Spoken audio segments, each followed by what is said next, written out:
What's going on, everybody? Welcome back to This Week in Esports and Gaming, the show where we talk about the latest and greatest in business happenings for gaming, esports, and creator news. I'm your host, Mark Kai, and just a heads up, this is going to be the last one for the next 2 weeks. I'm actually moving in the next 2 weeks, so you will not be seeing This Week in Esports and Gaming for the next few weeks. So hopefully you enjoy this one today. We're here for the 4th week of June 2023, and let's dive right into it.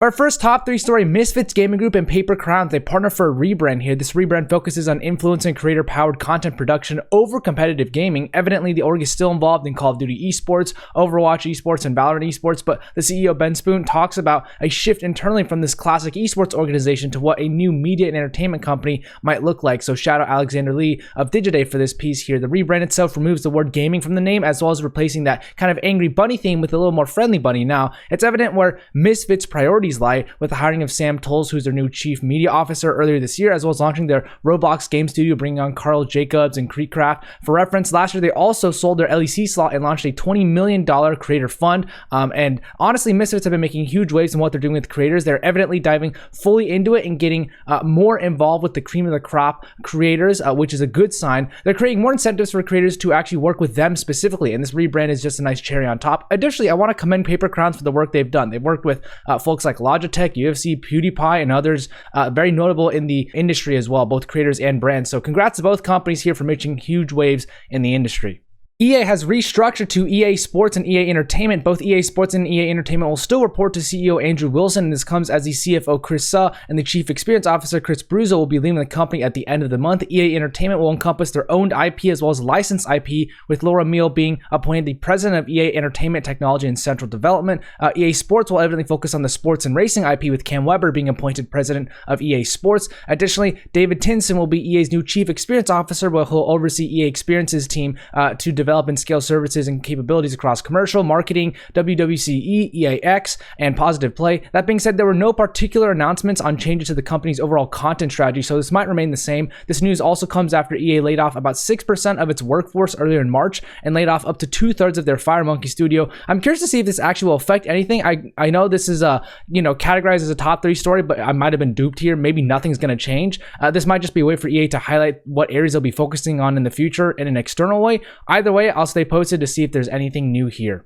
For our final top 3 story, Roblox will now be allowing mature content. Their policy change now allows players ages 17 and over to create Roblox experiences that may contain intense violence, heavy realistic blood, moderate crude humor, romantic themes, unplayable gambling content, and or the presence of alcohol. And folks creating these experiences will have to verify their age via a photo verification and government-issued ID, with other options to verify age potentially coming in the future. Given Roblox's in-game brand integrations are now no longer served to players under 13, the company is focusing on an older and potentially more lucrative demographic. Older players will likely have more disposable income than younger players who maybe are relying on their parents to buy Robux. So this could be a longer play to grow their customer lifetime value among its older demographic. This is interesting because Roblox has historically been viewed as a platform for young kids to play games on, given the cartoon theme of many games and worlds on the platform. However, Roblox realizes its demographic is getting older, with 38% of their 56 million daily active users being over the age of 17 in the previous year for 2022. It seems that a lot of the audiences on Twitter are mixed about this. Many parents looked at Roblox as a platform that was safe for their kids on content, and now they're maybe a little bit less safe, given this, content can be 17 plus. That being said, Roblox has always had some content that's not so favorable for kids. So this statement, I believe, simply shows that Roblox as a company is actually regulating it and allowing it more. Curious to see how this might affect what demographics will actually be playing on Roblox and how long their play times would be. Like, does this actually increase the amount of time that older audiences are spending, or does it just get more people playing, but even just for a little small amount of time? Will it increase the average revenue per user among the older user base? Only time will tell. As far as partnerships go, Gen.G partnered with Manchester City Football Club. Both companies will create unique experiences and engagement opportunities for their fans, including events in South Korea and the UK, and they will push to explore more opportunities in Asia for Man City. Tundra Esports partnered with the sports betting company Winline. Winline will become Tundra Esports' primary partner for its Dota 2 roster, with their logo appearing front and center on Tundra's Dota 2 team jerseys, in-game flags, and the organization's website. A variety of online and offline events will also take place as a result of this multi-year partnership.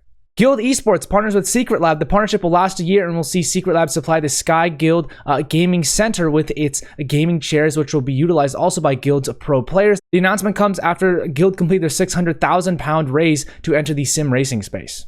NIP partnered with Oceanus Media Global, also known as OMG. This partnership entails a signed MOU from NIP to unveil the Immersive Esports Asia Convention, IEAC, an event that aims to unite developers, brands, players, and fans across the world. Curious to see NIP get more involved in the Asian esports space given their merger with ESV5 earlier this year. Gamers8 partnered with the Chinese phone company Honor. Honor will provide mobile phones for the festival and its esports competitions, including PUBG Mobile World Invitational. They will also have a booth at the festival venue to promote their brand and their latest products. Riot Games partnered with MasterCard and Coca-Cola. For the MasterCard, they will now support the global events on the Valorant Champions Tour as well as League of Legends Esports. The MasterCard priceless experience offering will become part of the VCT, meaning that MasterCard holders will actually get exclusive access to certain Valorant-related experiences. And for Coca-Cola, the CBLOL, which is the Brazilian League of Legends esports scene for League of Legends, has announced a partnership with Coca-Cola, though Coca-Cola has already partnered with Riot in the past. This partnership will see CBLOL promote Coca-Cola's League of Legends flavor with digital activations for fans taking place on stream as well. As far as finance and M&A goes, GG Tech have raised $12.4 million. The investment comes from Glisco Partners and Heartbeat and will be used to support GG Tech's entry into North America, as well as pushing its presence in Europe, MENA, and LATAM regions. Lumikai have announced a $50 million games fund. The Indian company will use the fund on local developers to help further grow the Indian games market, and the fund will be used to invest in studios for pre-seed and Series A investments, and will bring Lumikai's total investment into India's game and interactive media industry to over $100 million. The Black Game Developers Fund have confirmed a $1 million fund for this year. This will be used to support projects by Black game makers as the program enters its 4th year, and the fund has said that it's helped to finance more than 40 games since 2020, with 9 new projects being supported last year. The Turkish games company Fuse Games have raised $2 million. The round was led by NFX and Lakestar, and the company aims to use AI to improve game mechanics and player experience in their portfolio of shooter titles. The Senegal Gaming Hub has raised 300,000 euros. The investment is a result of a partnership between the French Embassy in Senegal and the game studio Maseka. This will be used for the creation of a hybrid project, which will be used as both an incubator and development studio, with the aim to boost the gaming industry and make Senegal a hub in West Africa for gaming. The mobile fashion game company Dressed have raised £15 million. The investment comes directly from Dressed co-founder and co-chair Graham Edwards, and they plan to offer a new one-of-a-kind experience to their users while maintaining the core elements of the game that currently exists already. Red Rover Interactive have raised $5 million. The round was led by Behold Ventures and the Games Fund, with participation from Like Life Capital, Gem Capital, Asakuya Capital also contributing. The company aims to focus on player-driven content, multiplayer interactions, and PvP gameplay to achieve breakout growth rather than traditional AAA devs approaches. As far as workforce changes go, Skyla Grimes joins Eisenberg as an influencer manager. Skyla was most recently the influencer program manager for Rocket League at Epic Games for 2 years, and she was spent time as an account supervisor at Viral Nation and an influencer campaign manager at GameSite as well. She holds a diploma from the Shelby County School of Technology. Irina Shames has joined Loaded as the Chief Commercial Officer. Irina joins after a short stint as a strategic advisor for 100 Thieves, most notably though she spent 9 months at G2 as the Chief Revenue Officer and was the EVP of Revenue and Strategy at 3 Black Dot. She also has held executive roles at Lionsgate, Viacom, and CNN, so she's lots of experience in sales, and she holds an MBA from the ESCP Business School. Paige Madomi rejoined Sport5 as the Senior Director for Global Esports and Gaming. She now returns to Sport5 after a 1.5-year stint at Team Liquid doing global partnership sales. Previously at Sport5, she was doing new business development for esports, and she also spent time at ESL doing partner management and product marketing. She holds a bachelor's in English creative writing from USC.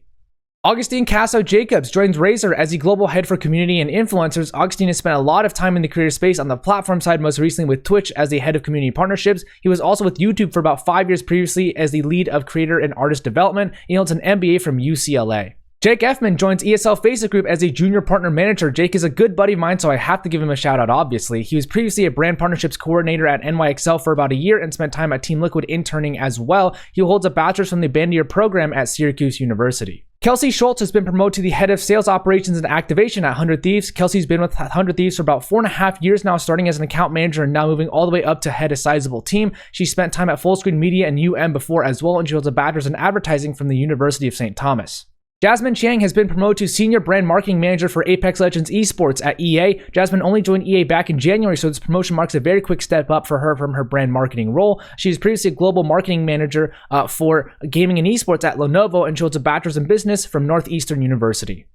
Pamela Olore joins PlayStation as a senior game product manager, and Chris Davis and Olivier Courtemarche have been promoted to co-heads of mobile at PlayStation as well. Pamela joins PlayStation on an unannounced title after spending nearly 6 years at EA, most recently doing product strategy for games. She also spent time at Goldie Blocks as well as PlayStation from 2012 to 2015, so this is a bit of a reunion. She just finished up her MBA from UC Berkeley. Chris was the senior director and head of mobile business development for PlayStation Studios before his promotion, and he spent time at Kabam, Beeline Interactive, and Capcom in a variety of business development roles. He and Olivier's promotion comes after Nicolas Sebastiani stepped down as the head of PlayStation Mobile, and he holds a bachelor's in business and information systems from the University of Kansas. Olivier was in a similar position as Chris before his promotion, but more on the product side rather than business development. He's been a PM at Meta, Zynga, EA, and Disney before, so he's quite experienced in the product management space, and he holds a bachelor's in finance and marketing from McGill University. As far as new stuff goes, Valve have removed the battle pass for Dota 2's TI. The company will instead focus on regular and free updates rather than focusing all efforts on one single tournament, ultimately positively affecting more players than before, according to their blog. I'm curious to see how this will affect the huge TI prize pools moving forward that everyone has known TI for. That's it for this week in esports and gaming. Thank you so much for tuning in. Credit to the authors and brands themselves for the images and information provided. Once again, shout out to the Esports Advocate for all the work they're doing. Hopefully you enjoyed this one. This is going to be the last episode, like I said, for the next few weeks. And if you did find this valuable, please tag someone down below who might also find this valuable or share it with your audience. And as always, everybody, have a great day. I'll see you in a few weeks.